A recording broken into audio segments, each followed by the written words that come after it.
For God speaks now in one way and now in another, and no one notices it. Job 33 verse 14. Brother, sister, have you ever felt that God wanted to tell you something during the night but you were unable to hear it? What you thought was just a dream may be a word, a revelation, a direction sent directly by the Holy Spirit. Today I will show you why putting the Holy Spirit first changes the way God speaks in your sleep. Before going any further, I invite you to give it a like, to subscribe to receive other inspired messages, and to write in the comments, "Holy Spirit, open my spiritual ears." In this video we'll explore 7 powerful spiritual truths. These truths will transform the way you understand your nights, your dreams, and the voice of God speaking when all is silent. God speaks in the silence of the night. There comes a time when the tumult of voices dies away, when the noise of the day recedes like a low tide, giving way to an unusual peace. It is there, in this almost sacred silence, that God often chooses to reveal himself. Joseph experienced this when he received, in a dream, precise directives that would determine the course of salvation history. In his night dreams he was not only a spectator, but the repository of heavenly instructions intended to protect Mary and the baby Jesus.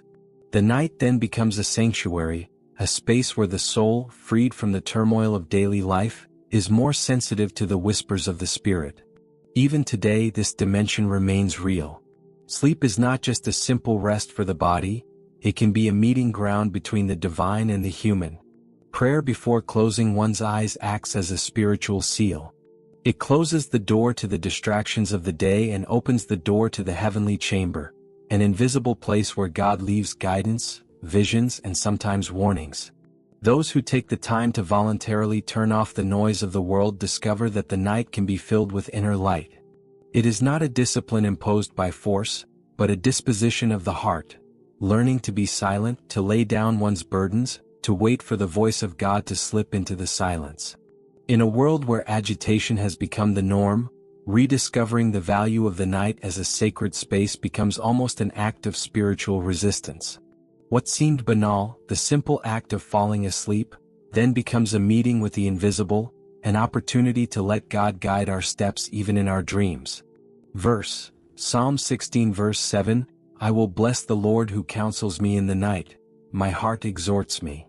The Holy Spirit is the translator of dreams. A dream can seem like a puzzle.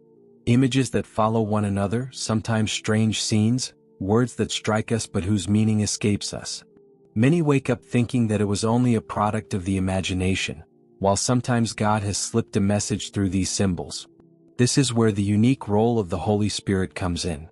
He is like a heavenly translator, the one who removes the veil and gives clarity to what seems obscure. Without him, dreams remain locked in fog. With him, every detail can illuminate and become a living word.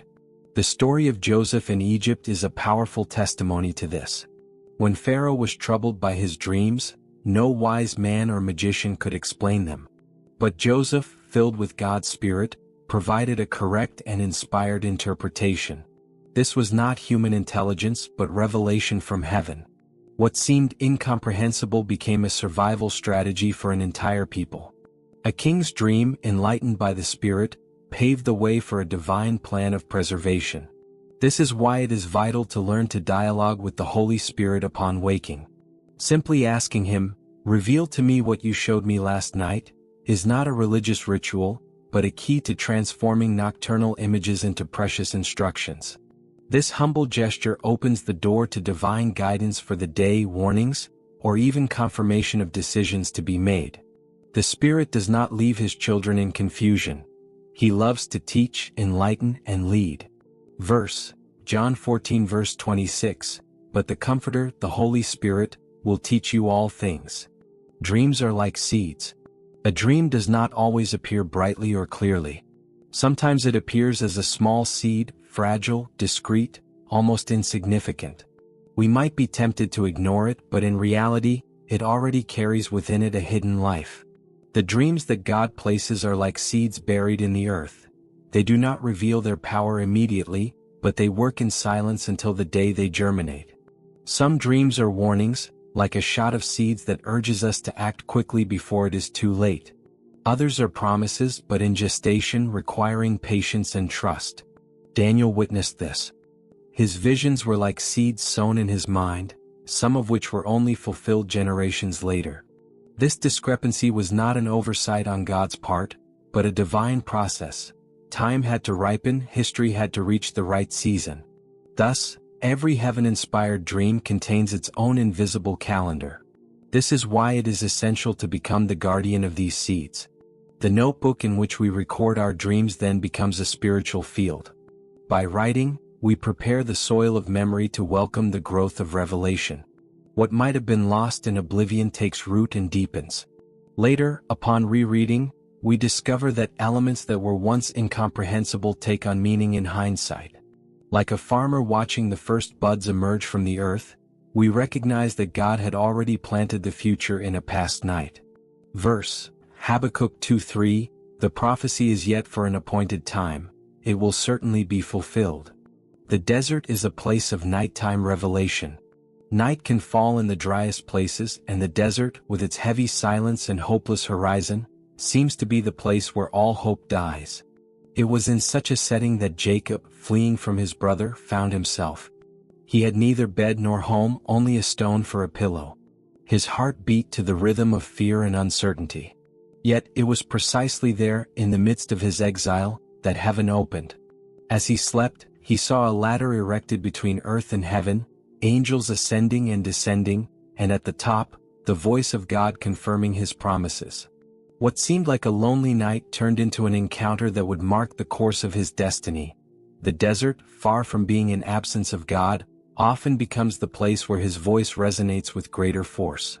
When all reference points disappear, when man has nothing left to cling to, God reveals himself as the only true source. The dreams given in these moments are not simple consolations, but revelations capable of sustaining the soul until fulfillment. Jacob, awakened from this dream, was no longer the same man. He now knew that heaven was never closed, even in the most hostile places. This is why we must not despise troubled nights, those where anxiety prevents us from finding rest. They can be sacred portals where God chooses to speak more clearly. The outer or inner desert then becomes an unexpected sanctuary. The harshness of the place does not limit the sweetness of the revelation. Where everything seems sterile, a vision can be born and transform flight into a path of destiny. Verse, Genesis 28 verse 12, he had a dream, and behold, a ladder was set on the earth, and its top reached to heaven. Dreams can be spiritual weapons. Sleep is not just a time of rest. It can become an arena where the divine protects its children. Some dreams carry within them a power to thwart plans that the human eye cannot see. The Magi from the east are a striking example. Guided by the brightness of a star and by the voice of heaven in their dreams, they received instructions not to return to Herod. This simple warning, invisible to the eyes of the world, saved them from a deadly trap. In the invisible, God sometimes uses sleep as a battlefield, where the Spirit transforms dreams into strategies of protection. Every night, before we close our eyes, a simple but powerful prayer can change the way we experience sleep. Saying, "Lord, speak to me and thwart the plans of the enemy," is an act of faith that places our night under divine care. Dreams then become messengers, silent spiritual weapons, capable of intervening where humans would be powerless.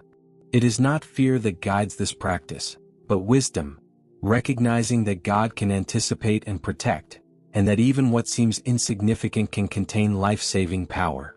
There is a dimension of vigilance in this gift. Dreams cease to be mere entertainment for the mind and become strategic tools. They can reveal danger, confirm a decision, or warn of an impending trap. The spiritual armor God deploys during the night is not seen, but its effects are felt. It transforms what might be vulnerability into security and what might be ignorance into discernment. The human spirit, by aligning itself with the divine in sleep, becomes an extension of heavenly wisdom, an active participant in the protection of its life and its path. Verse, Isaiah 54 verse 17, no weapon formed against you will prosper. God uses sleep to prepare destinies. Sleep is not a simple refuge for the body, but a workshop where the invisible works to shape the soul and destiny. Job makes it clear, God speaks to turn man from the wrong path and preserve him from pride. Each night then becomes a divine laboratory, a secret place where our choices, our thoughts, and even our dreams can be reoriented by heavenly wisdom. What we believe to be passive rest can turn out to be a time of active transformation, where the Creator prepares the conditions for our future. When we begin to look at sleep from this perspective, the bed ceases to be simply a space of fatigue and becomes an altar. Each night, silence and darkness become accomplices of destiny. Dreams, night visions, subtle intuitions are all messages that God leaves to guide, protect, or strengthen. He opens the ears of men, says Job, so that what seems invisible profoundly influences what is visible. The nights then become an initiatory passage where material time and divine time meet, and where each rest can prepare a leap into waking life. Dedicating one's bed as an altar is not a vain symbolic gesture. It is an act of faith that transforms sleep into an alliance with heaven.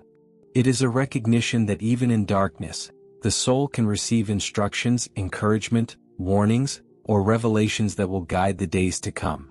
God does not limit himself to the hours of light and consciousness in order to act. Sleep becomes a divine instrument, a stage where the invisible prepares, corrects, and shapes destinies with a precision that the human mind cannot always measure, but whose effects will be felt lastingly. Verse, Job 33:15-16, he speaks in a dream in a night vision, then he opens the ears of men. Hope awakens in the morning.